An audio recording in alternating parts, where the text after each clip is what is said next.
MLC ఎన్నికలను బహిష్కరించింది తెలంగాణ కాంగ్రెస్. ముఖ్యమంత్రి కేసీఆర్ తీరుకు నిరసనగా ఎమ్మెల్సీ ఎన్నికలను బహిష్కరిస్తున్నట్లుగా టీపీసీసీ అధ్యక్షుడు ఉత్తమ్ కుమార్ రెడ్డి ప్రకటించారు. తెలంగాణ ప్రజలు సిగ్గుపడేలా కేసీఆర్ వికృత చేష్టలకు పాల్పడుతున్నారని అన్నారు ఉత్తమ్. ప్రజల తీర్పు అనుగుణంగా మాకున్న సంఖ్యకు అనుగుణంగా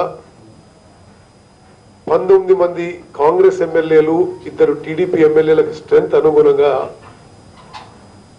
మేము ఒక అభ్యర్థిని కాంగ్రెస్ పార్టీ ఎమ్మెల్సీగా ఎమ్మెల్యేల నుంచి ఎన్నుకోబడే ఎమ్మెల్సీగా అభ్యర్థిని ప్రకటించి, గమనించాల్సిన విషయం ఏంటంటే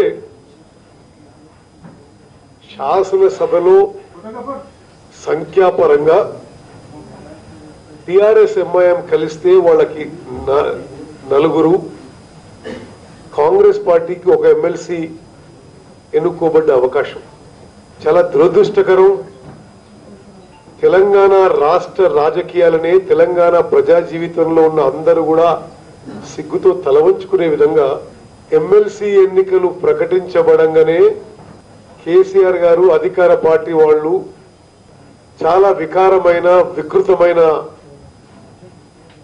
రాజకీయ చేష్టలకు దిగజారి వరుసగా తెలుగుదేశం, కాంగ్రెస్ ఎమ్మెల్యేలని ప్రలోభపెట్టి అనేక రకాలుగా రాజ్యాంగ వ్యతిరేకంగా, చట్ట వ్యతిరేకంగా పార్టీ ఫిరాయింపులు నేరుగా ముఖ్యమంత్రి గారే ప్రోత్సహించారు.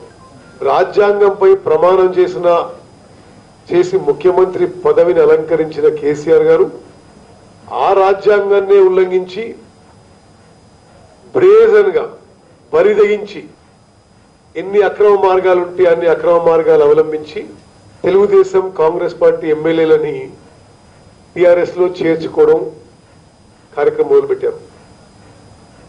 దీనికి నిరసనగా తెలంగాణ ప్రజలందరికీ తెలవాలనే ఉద్దేశంతో ఇటువంటి అప్రజాస్వామిక, రాజ్యాంగ వ్యతిరేకంగా, చట్ట వ్యతిరేకంగా తప్పుడు చర్యలకు పాల్పడుతున్న ముఖ్యమంత్రికి ఈ ఎమ్మెల్సీ ఎలక్షన్ విషయంలో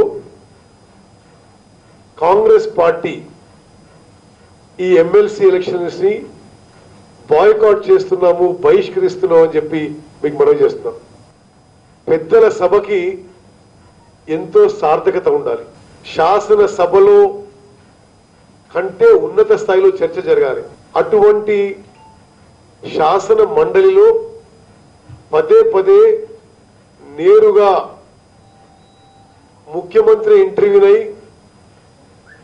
ఎవరు ప్రతిపక్షాల నుంచి ఉండొద్దు అనే వివరించడం తెలంగాణ ప్రజలే గమనించాలని చెప్పి మేము మనం చేస్తాం.